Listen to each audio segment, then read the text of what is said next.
It's London Elixir, and I'm back with another Patreon video. So the video for this week is going to be based on mixing because I had one of my patrons reach out to me and ask me how I mix my beats. And mixing is super important for beats because your beat could be super fire, but if the mix is trash, nobody's going to really be able to like hear through that, and people aren't going to want to listen. So when you play music for people, music is subjective anyway. So you want to be able to make your music as undeniably good as possible, if that makes sense. So things that you can control, like a mix, you want to make sure you have under control. So I'm just going to give a few tips that I use when I'm mixing my beats, and I'll show you guys my screen as I do it. Hopefully the video doesn't get too long. I'm gonna try to keep it to like 5 minutes. We gonna see. All right, so I just pulled up a beat that I recently worked on. It's already mixed actually, but the first thing I do is like I create my beats before I do any mixing. Like I might mess with the volume a little bit while I'm making the beat, but for the most part I mix at the end because I just want to focus on my creativity while I'm creating. So after I have everything that I want, where I want it, the arrangement, everything done, that's when I go back in and mix. The first thing I do is I create a loop around one of the sections that has most of the instruments, which for this case will be this one. So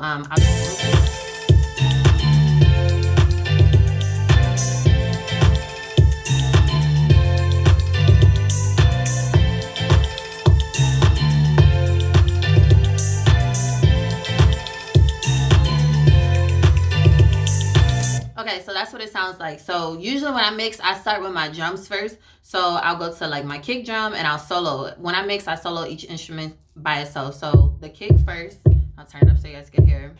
The first thing that I want to talk about when it comes to mixing is EQ. So you want to make sure you EQ all of your instruments.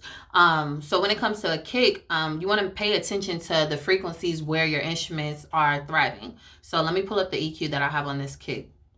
So as you can see, this is the EQ. The frequencies that the kick lives in are on the lower half of the spectrum. So you want to boost where you can and cut where it's unnecessary. So those are like the two rules. It's called additive when you're boosting and subtractive when you're obviously taking things away. So the first thing I do is I cut out the bottom end because it could get a little muddy in your mix and you don't want that. So if you can live without it, cut this out. I cut out the top also because this is where my hi-hats live, some strings or whatever else. So if I'm not using that space, I cut it out. There's no need to have it.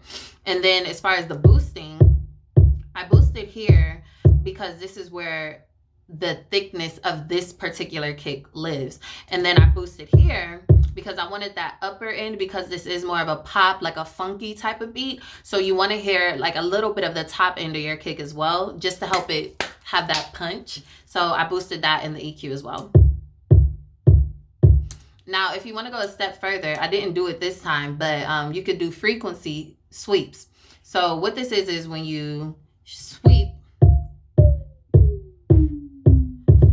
for frequencies that sound like